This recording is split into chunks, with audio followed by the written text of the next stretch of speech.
Good morning. My name is Russell Duckwall, and I'm making this video to show my RV cable lubricator and how it works on the two different types of cables that are on RVs, and also the different air sources that can be used. So I'm going to start with the LaSalle Bristol, which is what we have on our camper, and it has a threaded plastic mounting shaft that holds it in, and this type here is it works a little bit easier to get the lubricant in. So anyway, this is my RV lubricator, and what you do is, the first thing you do with both types of cables is you pull the cable all the way out, remove this screw, take the handle off, then you need a very thin, non-petroleum based type of lubricant to use with this. Take a little bit of your lubricant and put it on the seal. There's a seal in this end and a seal in this end, and this end is threaded that matches that thread, and you put a little bit on your rod because the seal is very tight. You may need needle nose to hold it, or pliers, and put the big end on first and get it started through the small end.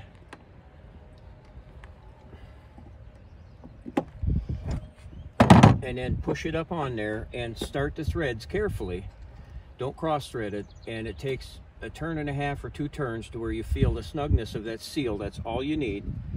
Then put your handle back on with the screw and snug it up.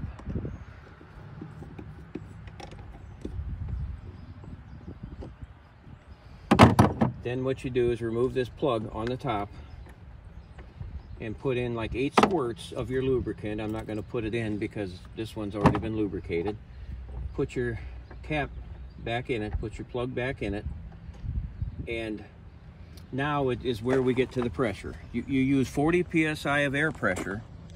I have a small air compressor that I carry with me, and it has a built-in regulator and I can set it right at 40 psi and hook the air hose right to it.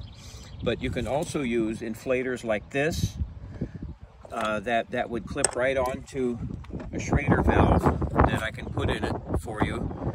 And this is your air supply, and that feeds the air to it. Or this type of a compressor, or a tire inflator, or even just a bicycle pump.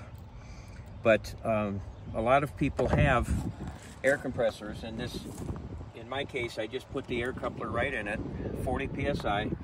I put this on here, and now this is pressurized, and it's pushing the lubricant through the cable, and you can move the handle in and out, which helps the lubricant go through and helps any corrosion get broken loose and washed out. And after like 30 strokes, unhook your pressure, remove your handle,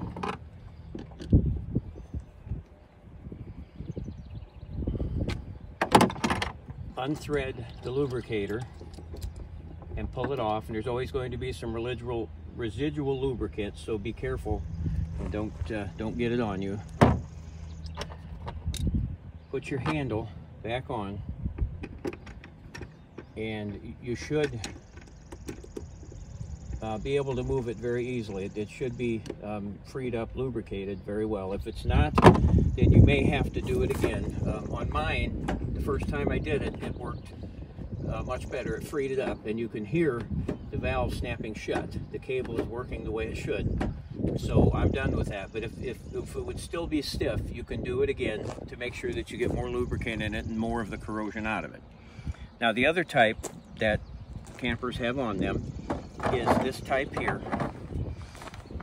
This is the Valterra, and the procedure is the same.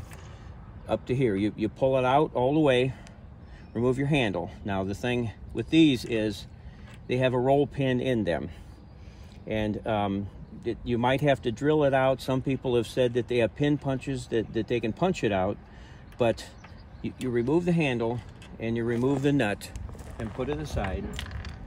Here's a little device that I made. I realize not everybody has access to a lathe, but this is how I remove the roll pin. It's just a bushing and a pin punch. It's an old C-clamp, as you can see, that I drilled a hole in the middle, and this is how I push that pin out. So some of you may be able to make something like this, or have access to something like this.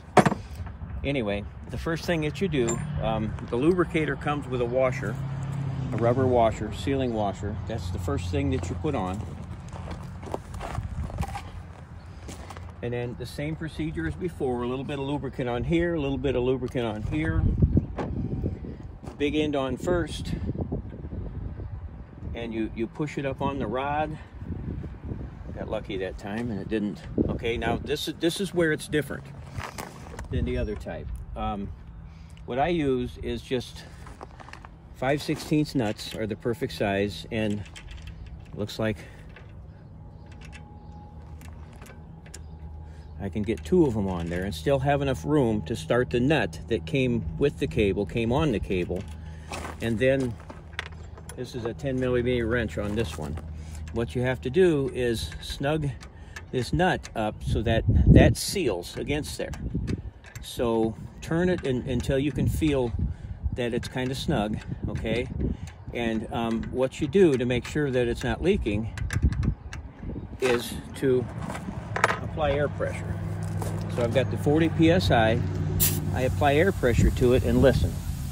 Okay, I must have it tight enough, snug enough, because it's not leaking. There's air coming out there because it's going all the way through the cable. It's not leaking. So now I remove my plug in the top and put in my lubricant. Like 8 shots is enough. And replace the plug.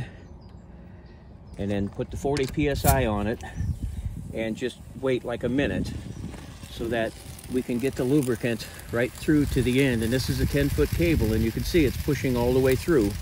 So of course on your camper you can't see that end, so you just have to let it go for like a good minute and then remove your pressure